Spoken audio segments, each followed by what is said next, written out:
Hi, good evening, everyone. Welcome back to the channel. We have Howard Chang, CEO of Kurv Investments, back again. Welcome back again, Howard. Thank you, Coach. Welcome. I'm glad to be back. Yeah. So we see that your Tesla fund is doing really well in the Tesla recent surge. Did you want to talk a little bit about that? And I'll pull up this chart. Sure. I think in my previous call with you and your audience, we mentioned that we designed the strategy so that investors benefit both from income, Hmm. and we also write the call a little outside of the money to capture some of the upside. Hmm. And so this was 1 month in which that's proven out in practice. Uh, we uh, we saw a very volatile month for Tesla. Right, there was swing of like I think 11% in a day or whatnot, and because we were able to, we picked a bit of a out of the money call throughout the month. Obviously, it's been kind of becoming more and more out of the money, but because we were not at the money, we were able to capture actually this month almost most of the upside on the rebound. Hmm. And then on top of that, because we do monthly call, it gives more breathing room for the rebound to happen within the month. And so that all contributed to the performance of the fund. Yep. Great. Well, what's really impressive is in the last few days of trading, it has really started to pull away from some of the others. Yeah, it's if you look at our performance longer term year to date, we've actually outperformed the underlying by almost 5%. Hmm. I think we've talked in the past that cover call strategies are actually a pretty good defensive strategy because your beta is generally less than 1. But you also want to have a bit of room because it's tech. There's momentum, right? A lot of people buy tech because growth and those stocks. So we want to be able to have a good balance between price appreciation and income generation in the fund. And also, I guess it's worth mentioning that end of April is our 6-month history. So we now have 6 months of really showing the investors what we mean by how we run the strategy, how it performs in different market environments. And hopefully that's in line with a lot of what your audience, and it certainly performed the way that we have designed the strategies to be. Hmm. Awesome. Yeah, what I find really impressive here on the chart within the last day or so, um, it's almost like a straight line in the orange from here to here. Yeah, but that's also the underlying also went up quite a bit, right? So we're Yeah, just making sure that the investors capture that upside as well, as much of the upside as possible. You don't want to, it's an important part of owning Tesla, I guess, right? right. So I'm looking here and I see that, yeah, I see that's outperforming in the past month, outperforming the underlying. And it's catching up to the S&P for the year too. Yeah, that's a different beta, but we don't have control over that. Yeah. Um, but it's good, I think, if you're comparing the fund with that. So Hmm. Great. Let's see if we've got any. Oh, someone says thanks for coming back on. yeah, glad to be And back. I love to be on this channel. There's a lot of good questions from the last time I was on. So happy to be back. for sure, yeah. Um, so yeah, can you comment at all on Tesla? Like anything that you might see with this recent run up? Um, I I I mean, obviously the news jumped because of the auto driving being approved in China. There's renewed optimism under the stock.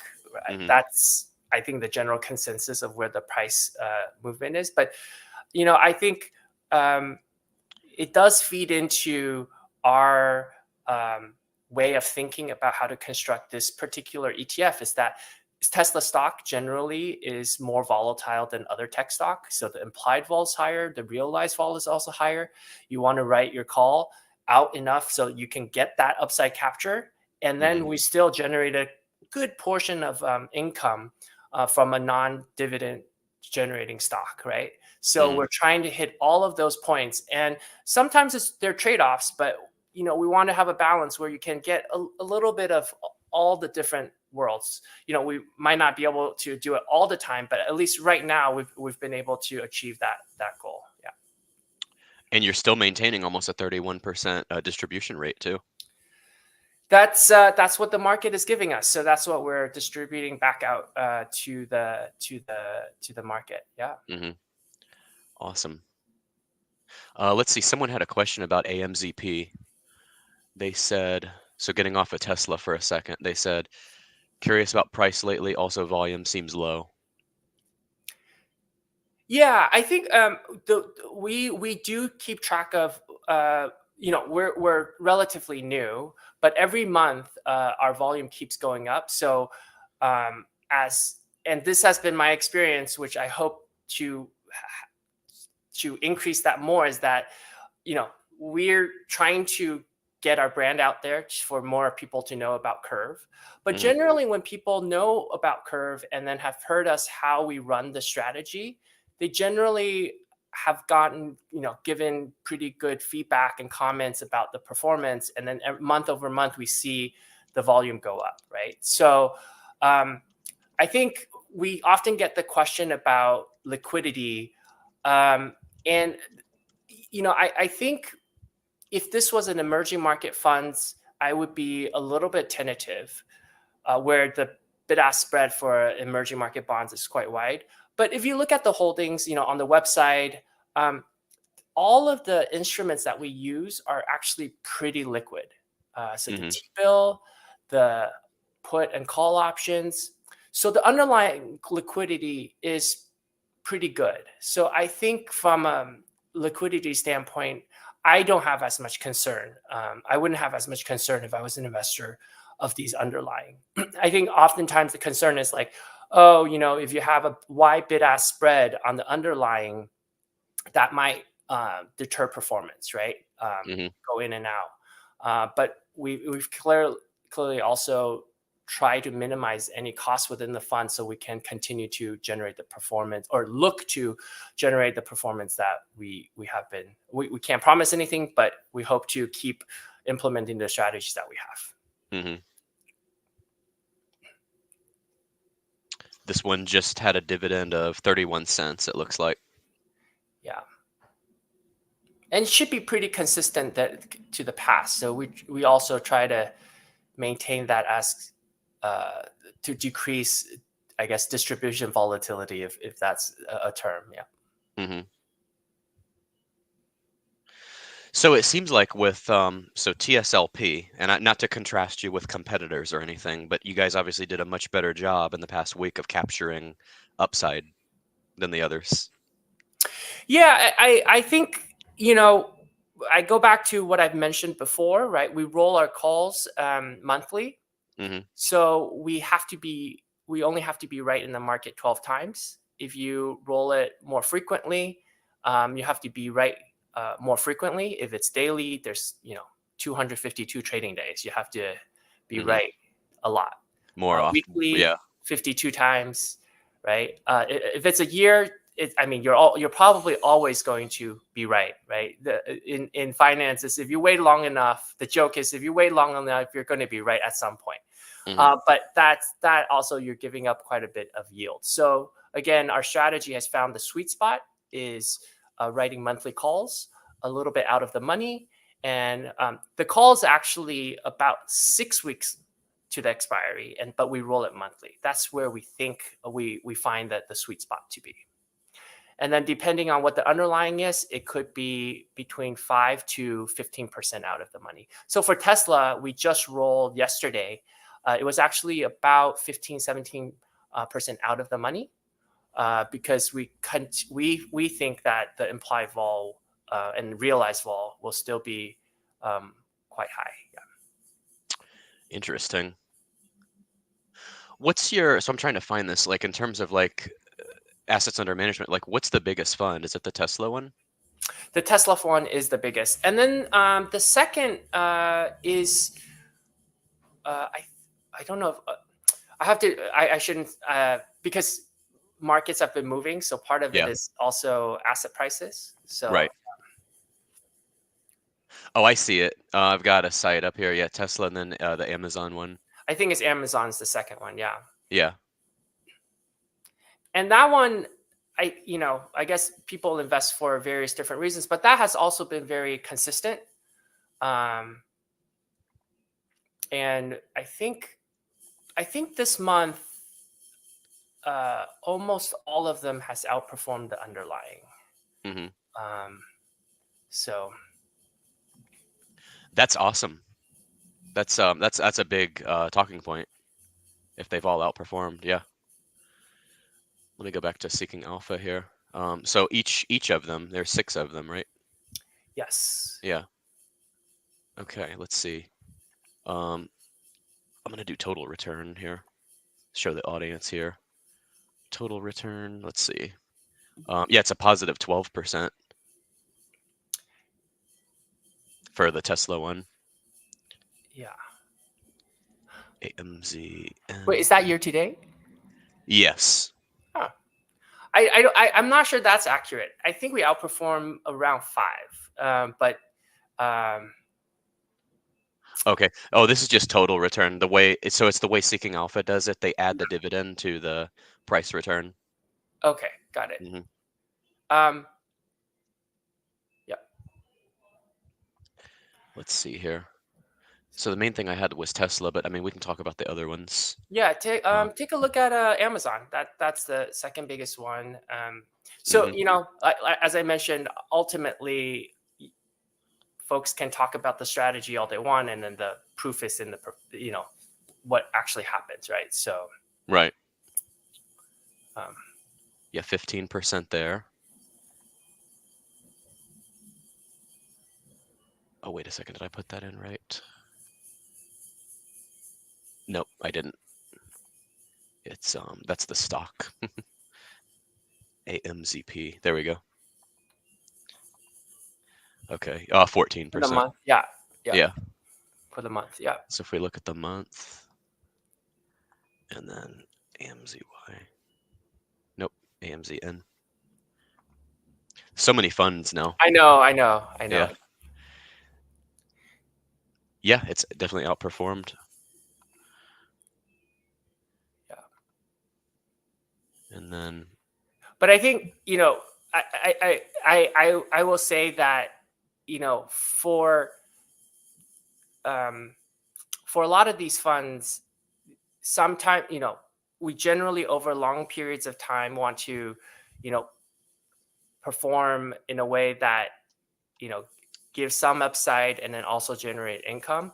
The important thing is really understanding how the manager is managing the strategy, because it will behave differently in different market environments. And then once you understand it, and you kind of look at the environments to see if they actually do what the manager says it does. So mhm. We did have a question in the Discord. Any updates on new funds coming? uh we have file 3, so we can't talk about it, but you can certainly go and search for um, the 3 that we filed. Yeah. Okay. Great. And then we had a question. TSLP distribution rate is about twice of others. Is that due to volatility? That is right. So the market, the options for Tesla has really high implied volatility. The underlying stock is also very volatile. So as I mentioned before in the last call, like that's what the premium the market is willing to pay for that call. Mm-hmm. And so Tesla call does have a higher premium than the other names. The other names generally are ranging between 10 to 12, 15%. And Mm-hmm. then Tesla is a bit of an outlier at 30, Okay. 25, 30. Yeah. Okay. Interesting. That's also, I should mention, that's in the past, right? So Mm-hmm. we only distribute what the market gives us. So if there are changes in implied volatility, as well as realized volatility, that will definitely influence the distribution rate. Mm-hmm. Interesting. So I'm looking on the chart here. So since, let's see, since it's first started, let me go back over here. What screen am I on? Oh, this, I'm looking at this historical premium discount. It looks like, so most of them, you're capturing a premium, it looks like, instead of a discount on the chart. Yeah, so this is comparing the quoted price of the fund versus the net asset value of the fund. Mm-hmm. And so what this is saying essentially is the quoted price is higher than the net asset value of the fund. Okay. Yeah. Oh, makes sense. Oh, yeah. And that's what I'm saying. I see that most of the time it's a premium. Yeah. Mm-hmm. So depending on the demand and supply dynamics, that will influence if it's a premium or a discount. Yeah. Mm-hmm. Someone says we would love to have a fund of funds that pays distributions mid-month. Okay, I'm actually curious if why mid-month actually. I think because another competitor pays mid-month. I think. Yeah. Okay. Yeah. I'm always curious about the timing of the distribution, whether what kind of factors if influence that. Well, a lot of the audience, they're trying to get like weekly payments, so they get some like beginning of the month, some at the end of the month. So they're looking for some like that second week or third week of the month too. Got it. Got it. Okay. That's Mm-hmm. interesting. Yep. Yeah. I'm not sure what this comment means. He says, I see options for TSLP. Oh, he's looking at the options chain for Yeah. TSLP. Yeah. That's like a derivative of a derivative. Right. So Yep. I usually, as the fund gets bigger, then there's more of that trading and writing on that on the fund itself, right? Mm-hmm. So This is the answer. So they can snowball the dividend payments into the next fund. got it. Okay, it's good to know how people are using the dividend. This is a great feedback. We always love to know how people are using it so we can better design things for folks. Yep. Right. And I think the main concern with a lot of these funds, the audience doesn't want to have to use the dividend to reinvest just to break even, which, I mean, that can happen, but that's what they're trying to avoid, I think. To break even on what? Like if the fund, which I haven't seen this happen with Kurv, but I've seen it Mhm. with others, if the fund just drops so much that they have to like basically reinvest the dividend back into the fund Yeah. consistently Okay. just to break even. So Yeah. that's a problem with over distribution and NAV erosion. Uh, Basically, if you over distribute, if you put in $100, you get 50 back. You actually have 50 left, and that's half of the exposure that you had previously had, right? So that's an issue. Yeah, Mm-hmm. understood. Yeah. Yep. Let's see. Do fund managers define the time between the ex-dividend date and when they pay out? I see some that are a few days, some that are many days. Yeah. So this is an interesting thing. Is these dates are generally preset, and they have a defined number of days between them because the custodian needs the time to gather the payment, send it to the um, DTCC, and then they distribute but they're just so for your audience to know is that we're actually moving to a T+1. So there used to, I think there is a declaration date, a record date, an X date. Some Mm-hmm. of the dates are actually going to collapse because there's a change in the calendar of how cash is distributed out of funds. This is in general. So like mutual funds, ETFs. So you'll actually see less dates on calendars. Mm-hmm. But each calendar is different depending on which the managers decide which the distribution calendar. Yeah. Okay. Okay. Interesting. And they're only on business days. So maybe if they're stretched out, then that means maybe there's a weekend in between or something like that. But Mm-hmm. usually it's pretty much the same dates during the month. Mhm. Great. So you mentioned like a derivative of a derivative. If you put out one that's like a fund of funds, since these are all trading in synthetics or covered calls, Yeah. would that kind of be like a derivative of a derivative? No, that would be a basket. So I think one of the questions that we get um, a lot is, we have six of them. I don't necessarily want to pick which six, or maybe I have other tech stocks. I don't necessarily want to decide what should be covered, what shouldn't be covered, what should be generate income, what should not be. So if you have a ETF of ETF, that reduces the decision that you have to make. Hmm. And generally, I think, with a lot of these single stock exposures, it is good to have a basket of them because you're diversifying your income from each name, right? Hmm. And then uh, you're making that decision individually. So if you have an ETF of ETF, that might make it a little bit easier to get that diversification. Yeah. Okay.